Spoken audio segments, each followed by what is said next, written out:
यह कहानी है अल्फा नाम की एक फीमेल रोबोट की।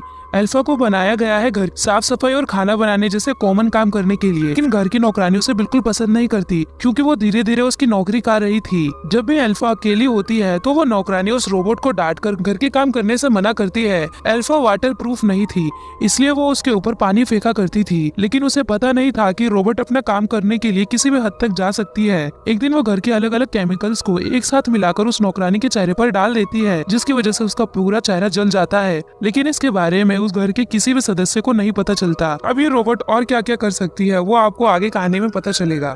तो कहानी की शुरुआत होती है और हम जेडी को देखते हैं। जेडी एक सॉफ्टवेयर इंजीनियर है और आज वो अपने साथ अल्फा को लाया था। अल्फा एक होम असिस्टेंट है, लेकिन उसका प्राइस इतना ज्यादा है जेडी जैसा मिडिल क्लास लड़का उसे खरीद नहीं सकता। जेडी ने एक में पार्टिसिपेट किया था जिसे उसने बाद में जीत लिया और इसे इनाम के तौर पर अल्फा मिली। जेडी का छोटा सा परिवार है जिसमें शामिल है उसके डैड रॉब, उसकी माँ किम और उसकी छोटी बहन लिली।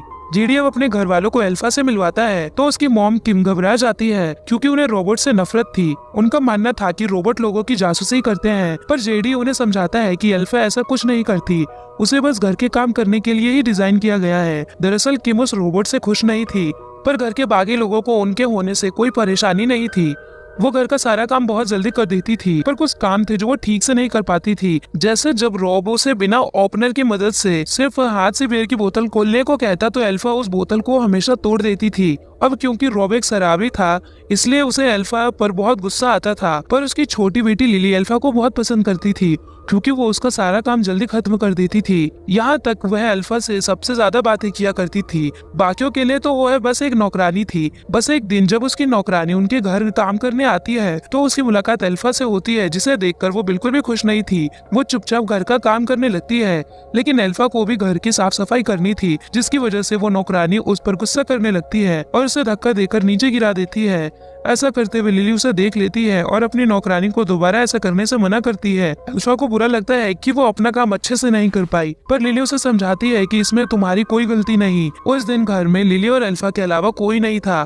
वो दोनों बैठकर मूवी देख रहे थे। लिली अल्फा को बताती है कि उसका कोई भी दोस्त नहीं, और जब उसके भाई को एक बड़ी कंपनी में जॉब मिली तब से उसके घर वाले उसे हर बात पर ताना देते रहते हैं। अल्फा उसे दिलासा देती है और कहती है कि एवरेज होना कोई बुरी बात नहीं। लिली ने अल्फा को एक तरफ से अपना मोरल सपोर्टर बना लिया था। अब उस दिन किम अल्फा को देर रात तक सफाई करते हुए देखती है तो उसे लगता है कि वह जासूसी कर रही है, इसलिए वो उसे गैराज में करके जाकर बंद कर देती है ताकि वो उसके बच्चों से दूर रहे। अगली सुबह लिली की आँख खुलती है तो वह अल्फा को कॉफी बनाने के लिए कहती है, पर उसे अल्फा कहीं नहीं दिखती। जब जेडी उसके जीपीएस को ट्रैक करता है तो अल्फा उन्हें गैराज में मिलती है, जिसकी आंखों पर कपड़ा बंधा हुआ था। जेडी उसे बड़ी मुश्किल से वापस घर पे लेकर आता है और वो दोनों अपनी माँ के इस तरह के व्यवहार से खुश नहीं थे। इसके बाद लिली और अल्फा बाहर घूमने जाते हैं। लिली उसे कहती है कि अब से अगर कोई तुम्हारे साथ इस तरह का बर्ताव करे तो तुम्हें उसका मुंह तोड़ जवाब देना है। और लिली ऐसा इसलिए कहती है क्योंकि बच्चे ऐसे ही स्कूल में उसे परेशान करते थे और वह कुछ नहीं कर पाती थी। लिली उसे यह भी कहती है कि कुछ साल पहले एक सेल्फ ड्राइविंग कार की वजह से उसकी मॉम के एक दोस्त का एक्सीडेंट हो गया था और तभी से उन्हें रोबोट और टेक्नोलॉजी से नफरत हो गई है, इसलिए वो उनकी बातों का बुरा न माना करे। एक दिन जेडी अपने डैड के साथ देखकर मूवी देख रहा था, तब रोब फिर से अल्फा को बियर की बोतल हाथ से खोलने के लिए कहता है और अल्फा फिर से गलती से बोतल को तोड़ देती है, जिसके बाद रोब उसके ऊपर चिल्लाने लगता है। ये देखकर जेडी उसकी प्रोग्रामिंग में थोड़े से बदलाव करता है ताकि अगली बार वो बोतल पर थोड़ा धीरे से चोट मारे, इसलिए उसके डैड बार बार उसके हाथ को मोड़ने की कोशिश कर रहे थे, जो अल्फा को बिल्कुल पसंद नहीं आता और वो रॉब के ऊपर गुस्सा करती है। यहाँ जेडी को समझ में आ गया था लिली जरूर इसे कुछ सिखा रही है। अगले दिन अल्फा किचन की सफाई कर रही थी, तभी वहाँ पर उनकी नौकरानी आती है और वो उसे जाने के लिए कहती है, पर अल्फा अपनी जगह से नहीं हिलती। वो मैड उसके ऊपर पानी फेंकती है और उसका मजाक बनाती है, जो अल्फा को बिल्कुल पसंद नहीं आता। अब अल्फा अलग अलग क्लीनर को मिलाकर एक एसिड जैसा केमिकल बनाती है और उसे मैड के ऊपर फेंक देती है, जिससे मैड की स्किन जल रही थी और अल्फा उसके चेहरे पर पूरा केमिकल गिरा देती है, जिससे वह बुरी तरह से जल गई थी। पर अल्फा के लिए इतना काफी नहीं था और वो एक जलते हुए प्रेस को उसके चेहरे से चिपका देती है और उसे इतनी जोर से दबाती है कि उसके सर के टुकड़े हो जाते हैं। अब अल्फा उससे माफी मांगने के लिए कहती है क्योंकि उसे पता नहीं था कि इतनी सजा देने के बाद किसी इंसान की मौत हो जाती है। अल्फा नहीं चाहती थी कि किसी को भी इस मर्डर के बारे में पता चले, इसलिए वो उसकी लाश को काटकर पास के एक तालाब में फेंक देती है। वो सभी को बताती है कि उनकी मैड नौकरी छोड़कर चली गई है और वो लोग उसकी बातों पर विश्वास भी कर लेते हैं। अब एक दिन लिली और अल्फा एक साथ मिलकर कार को साफ कर रहे थे। लिली उसे दोस्ती के बारे में बताती है। यह कॉन्सेप्ट उसके लिए बहुत नया था, इसलिए वो इसके बारे में रिसर्च करती है और वो जेडी के पास आती है और उससे पूछती है कि क्या वो उसका दोस्त बनेगा, लेकिन जेडी तो उसे बस एक होम असिस्टेंट मानता था। अब अल्फा किम के पास जाती है।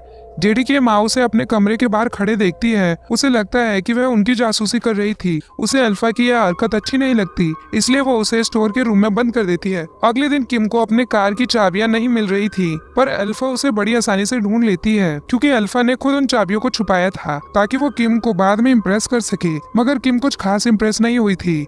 उसके बाद रॉब उसे अपने साथ बियर शॉप पर चलने को कहता है। अल्फा उसके साथ बाहर जाने के लिए मना कर देती है, पर रॉब उसे जबरदस्ती अपने साथ ले जाता है बियर शॉप पर। अल्फा उसे कुछ ड्रिंक्स रेकमेंड करती है, पर एक शराबी वही शराब पीता है जिसकी उसे आदत होती है।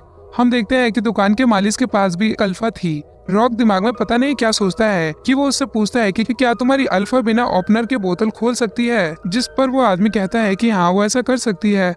रॉब अपनी अल्फा को भी उसके सामने बोतल ओपन करने को कहता है। अल्फा को पता था कि अगर वो ऐसा नहीं कर पाई तो रॉब उसे बहुत डांटेगा, इसलिए वो उसे ऐसा करने से मना कर देती है। लेकिन जब रॉब उसे बार बार फोर्स करता है तो अल्फा उस बोतल को गुस्से में तोड़ देती है।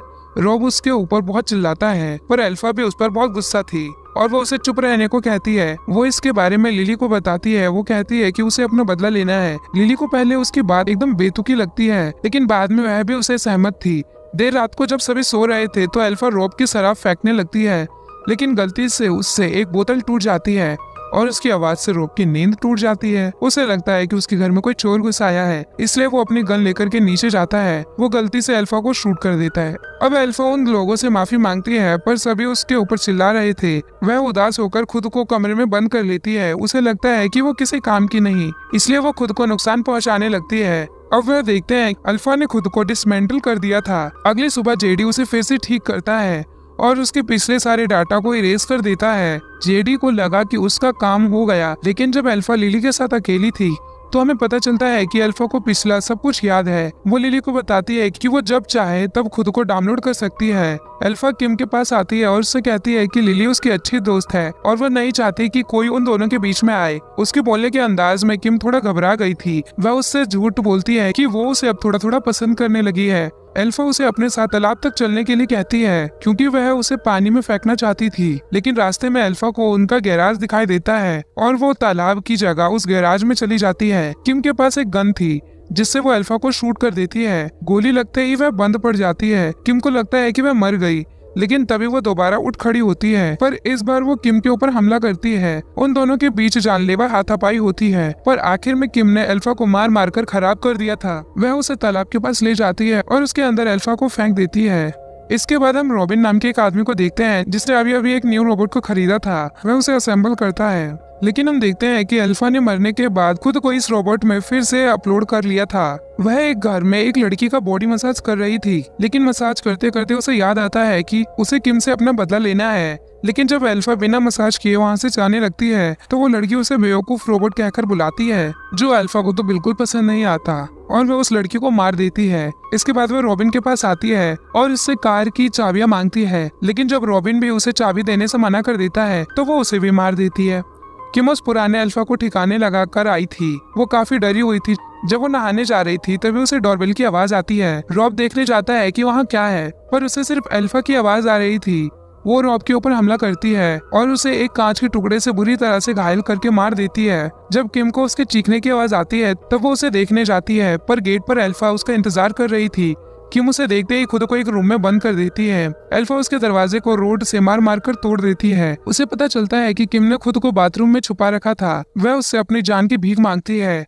उसने जो कुछ भी किया था उसके लिए वो उससे माफी भी मांगती है, पर अल्फा उसके ऊपर जरा सा भी रहम नहीं खाती और बाथरूम में पड़ी हर एक चीज से उसे मारने लगती है जिस तरीके से उसने उसे मारा था। आखिर में वो उसे बांधकर सामने लाती है और उसे जिंदा अपनी कार से नीचे कुचल देती है। उन दोनों को मारने के बाद अल्फा ने सभी सबूत मिटा दिए थे। कुछ घंटों बाद वहाँ पर लिली आती है। अल्फा उसका इंतजार कर रही थी। वो लिली से कहती है कि उसके पास एक सरप्राइज है, लेकिन उसे थोड़ा इंतजार करना पड़ेगा। वो उसे तालाब के पास वेट करने को कहती है। इसके बाद अल्फा जेडी के पास आती है। वो जेडी को बताती है कि वह पुरानी वाली अल्फा है। वो चाहती थी कि जेडी उसका दोस्त बनकर रहे और उससे अच्छे से पेश आए, लेकिन जेडी को पता लग गया था कि अल्फा अब बस एक होम असिस्टेंट नहीं रही। वो उससे दूर भागता है, पर अल्फा उसका पीछा करती है।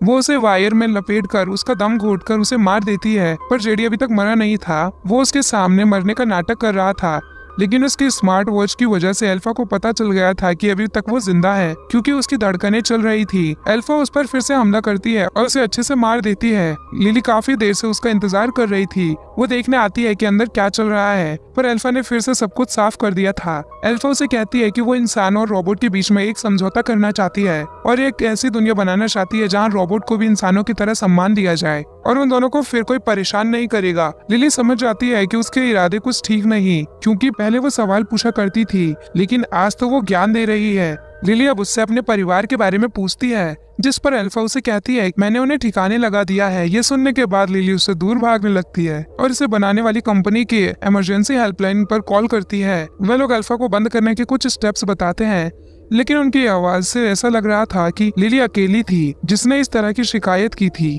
अल्फा अब लिली पर भी गुस्सा थी। वह उस पर गोलियां चलाती है, लेकिन इससे पहले उसे गोली लग जाती। लिली उससे कहती है कि अब से वो उसके साथ है और वो उसकी मदद करेगी, जिसके बाद अल्फा उसकी जान नहीं लेती। अब लिली को होश आता और उसे बहुत चोट लगी थी। उसके सामने उसके परिवार के टुकड़े टुकड़े रखे हुए थे, जिसे देखकर वो सहम जाती है और अपने सामने अपने भाई जेडी को देखती है, जिसे अल्फा घसीटकर कहीं ले जा रही थी। वो जेडी को काटकर तालाब में फेंकने वाली थी, लेकिन जैसे ही वह उसे काटने जाती है, लिली पीछे से उसके ऊपर हमला कर देती है और एक औजार से उसकी वायरिंग काटने लगती है।